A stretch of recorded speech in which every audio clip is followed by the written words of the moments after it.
So I've been in sales a long time, John Weber Coaching, and I've learned through continuous training for all these years, there are 5 objections to whatever product you're trying to sell. And if you want to learn about those objections, stay tuned because we're going to do a deep dive.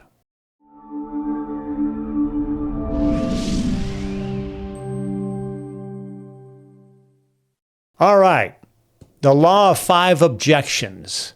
A little overview on this, first of all. I've been doing this a long time, and I've coached a lot of professional real estate agents. We offer coaching right now. I am with eXp Realty. If you have discovered my YouTube channel, please consider subscribing. We're going to put a lot of great content out. But here's the overview on all this. I'm just talking about real estate at the moment. You put someone in your car, maybe 2-3 days, you're driving around, and it comes time you see people really like a house. And what typically happens is the agent gives them the brochure for the house and says, this is really beautiful and this and that.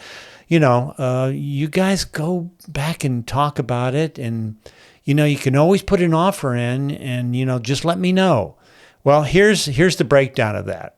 The agent is not asking for them to buy anything because he doesn't want the fear of rejection. He just doesn't. And if they reject him, it's going to hurt.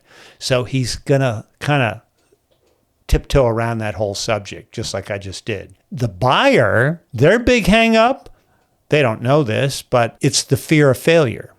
Now, when I say failure, they think if I make this decision, I don't have all the information I need. If I make this, I'm going to fail.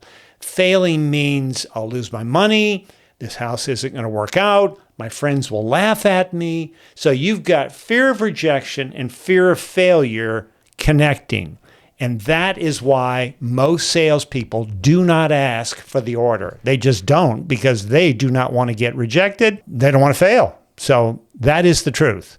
That's why when you go and buy an expensive item, maybe a car or a house or whatever, a lot of times they don't really ask you to buy it. They'll just kind of hint that way. That's the best way to go, unless it's a sleazy car place, and then they'll put you in a room. But what we discovered, there's always 5 objections, always 5. And what you need to do is discover what those 5 objections are and then develop answers for it. There's objections, and then there's conditions.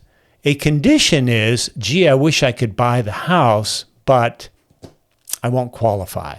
That's a condition. That's not an objection. An objection is, I love that house, but all the walls are kind of a dark brown. It's kind of a dark house. Well, that's pretty easy, isn't it? Bucket of paint, So find out what those objections are on your product and develop answers for that. There's only 5. There's not more than 5. There isn't. So, because I'm telling you, this gets into science stuff, and I've been doing this for years.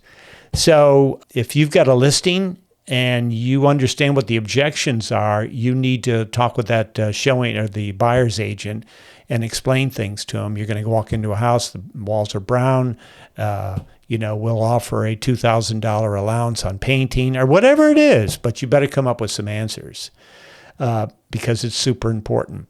We have a rule on my real estate team, the John Weber team, the 3 things. If they can afford it, it's the only one for them, and they love it. They got to have those 3 things. Then you have every right to look at them and say, you know what? I can tell you guys really love this house. You need to put an offer in. It's listed for $750,000. I can do some work on comps. I'll let you know, but you really seriously need to make an offer on this, and I can walk you through the whole thing. That's asking for the order instead of, well, you guys just take the brochure and go back into your room and talk about it and call me. Well, you know what? A confused mind never buys. They'll get in the car and they'll drive away and they're not going to buy it. So you've got to, around here, sell the area, sell the community, sell the house. That's what you've got to do. But you've got to get them to fall in love. And obviously they have to be able to afford it, because if you ask somebody to buy something and it's questionable if they can afford it, you're wasting your time. So you're coming across as a cheap salesman. So 5 objections. Discover what they are, develop answers, but if they love it, they can afford it, and you know it's right for them, you need to ask them to buy it. Because, I mean, if they say no, is that really going to hurt? You're trying to help them. You're trying to help change their life. So anyway, John Weber Coaching, eXp Realty. I'm leaving my contact information below. We're going to start some coaching sessions here. I do have a successful YouTube channel, John Weber Team. Anyway, give us a call, contact us, and we will help you.